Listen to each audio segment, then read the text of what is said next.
Hello friends, नमस्कार। स्वागत है आप सभी का आपका अपना यूट्यूब चैनल स्टडी निकेतन पर। आज 1 सितंबर 2021 है, तो देखेंगे आज के बेस्ट करंट अफेयर। पहला आर्टिकल है पीपल ऑफ अफ्रीकन डिसेंट।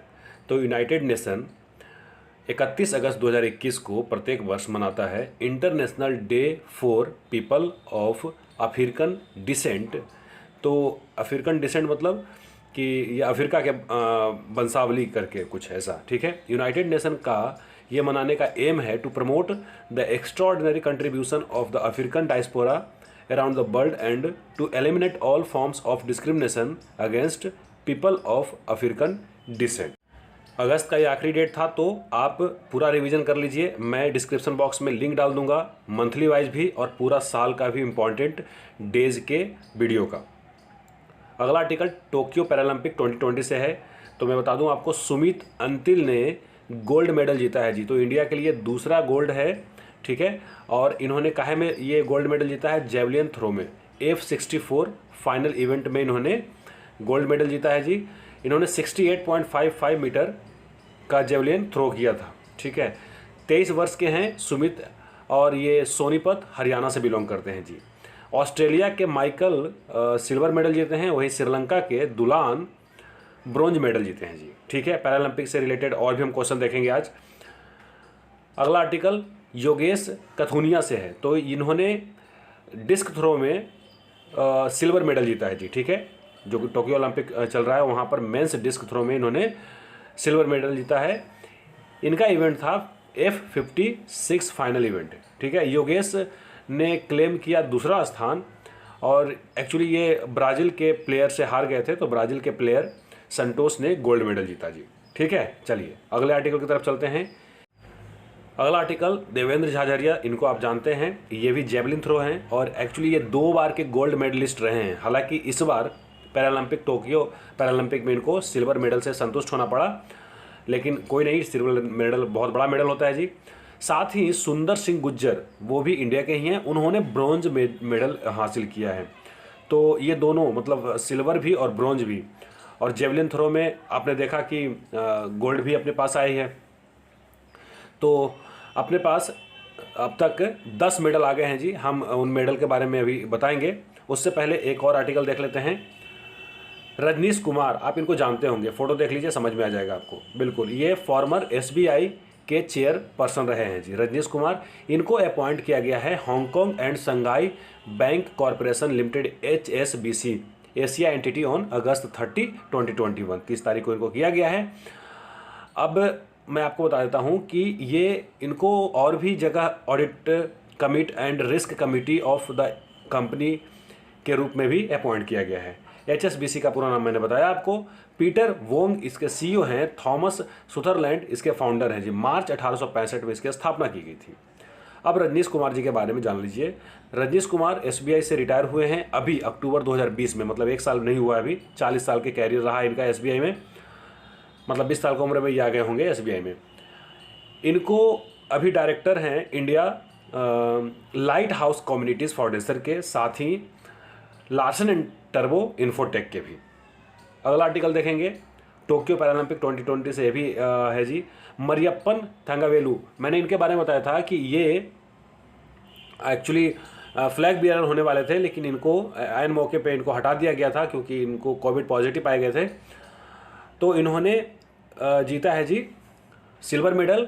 साथ ही इनके साथ शरद कुमार T63 इवेंट में जीते हैं क्या? Bronze medal.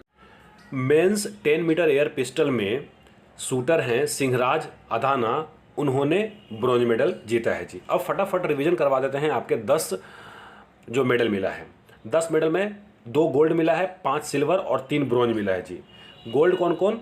अवानी लेखेरा ने शूटिंग में जीते हैं जी, और सुमित अंतिल ने जीते हैं इसमें जेवलिन थ्रो में, ठीक है, एथलेटिक्स में। तो ये 2 हो गए गोल्ड।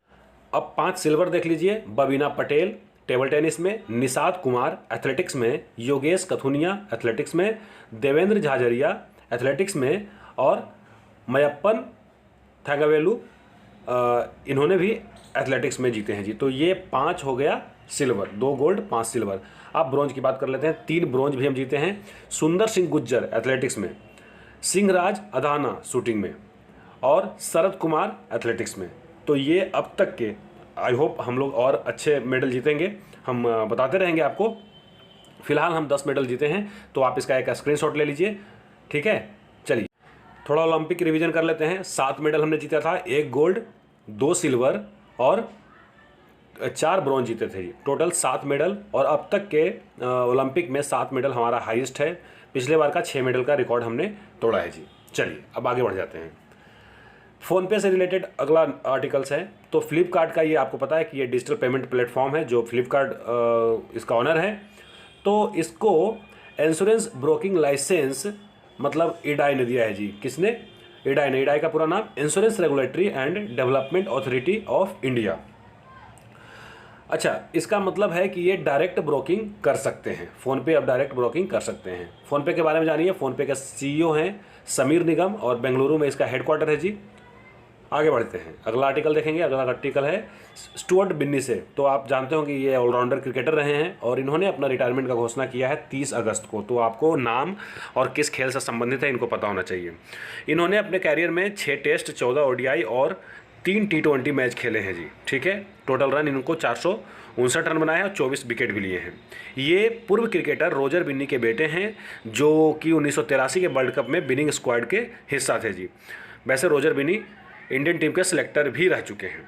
इनका एक बेस्ट परफॉर्मेंस था, एकदम सेंसेशनल स्पेल कहा जाता है। 4.4 ओवर में 4 रन देके 6 विकेट, 58 रन पर इन्होंने बांग्लादेश को ऑल आउट करने में बहुत अहम भूमिका निभाई थी। और वो लो स्कोरिंग मैच था जिसमें 105 रन से कम रह गए थे और हमने मैच वो जीता था जी, ठीक है। तो स्टुअर्ट बिन्नी के बारे में आपको इतना पता होना चाहिए। क्रिकेट से संबंधित है और ये रिटायर हुए हैं अगस्त 30 को, ठीक है ना। इनके पिताजी के नाम भी आप याद कर लीजिए तो और अच्छी बात है। रोजर बिन्नी वो भी क्रिकेटर रहे हैं और इंडियन टीम के सिलेक्टर भी रहे हैं। अगला आर्टिकल देखेंगे। अगला आर्टिकल है मिशन वात्सल्य से। तो महाराष्ट्र गवर्नमेंट ने एक लॉन्च किया है मिशन वात्सल, इसका नाम दिया है, ठीक है। ये एक्चुअली उन विधवाओं के लिए है जिनके हस्बैंड कोविड-19 के दौरान डेथ कर गए हैं, तो उनके लिए मिशन वात्सल्य चलाया गया है। मिशन वात्सल में बहुत सारे सर्विसेज प्रोवाइड करवाए जाएंगे और कुछ 18 बेनिफिट्स भी इसके साथ, ठीक है। ये डिज़ाइन किया गया है उन विधवाओं के लिए, खास करके फोकस रहेगा जो रूरल एरिया से आते हैं या पुअर बैकग्राउंड से आते हैं या डिप्राइव सेक्शन से आते हैं जी, ठीक है। अंडर दिस मिशन, इस स्कीम के अंतर्गत कुछ और स्कीम है महाराष्ट्र में, जैसे संजय गांधी निराधार योजना या फिर घरकुल योजना के बेनिफिट भी इनको दिए जाएंगे। अब बात महाराष्ट्र की आई है तो महाराष्ट्र के बारे में जानिए। 1 मई 1960 को इसका फॉर्मेशन किया गया था। मुंबई इसके कैपिटल है और विंटर कैपिटल नागपुर है जी। और यहाँ पर 36 जिले हैं। भगत सिंह कोश्यारी यहाँ के गवर्नर हैं, उद्धव ठाकरे यहाँ के CM हैं, डिप्टी CM अजित पवार हैं। लेजिस्लेटिव असेंबली में 288 सीटें हैं, लेजिस्लेटिव काउंसिल में 78 सीट है जी, राज्यसभा में 19 सीट और लोकसभा में 48 सीट। क्या आप मुझे बताएंगे उत्तर प्रदेश के बारे में बताइए, उत्तर प्रदेश में लोकसभा की कितने सीटें हैं और राज्यसभा की कितने सीटें हैं? अगर हो सके तो असेंबली का भी बता दीजिए कि वहाँ लेजिस्लेटिव असेंबली में कितने सीटें हैं, अगर लेजिस्लेटिव काउंसिल है तो उसमें कितना सीटें हैं। आज के लिए बस इतना ही, मिलते हैं कल। बहुत बहुत धन्यवाद।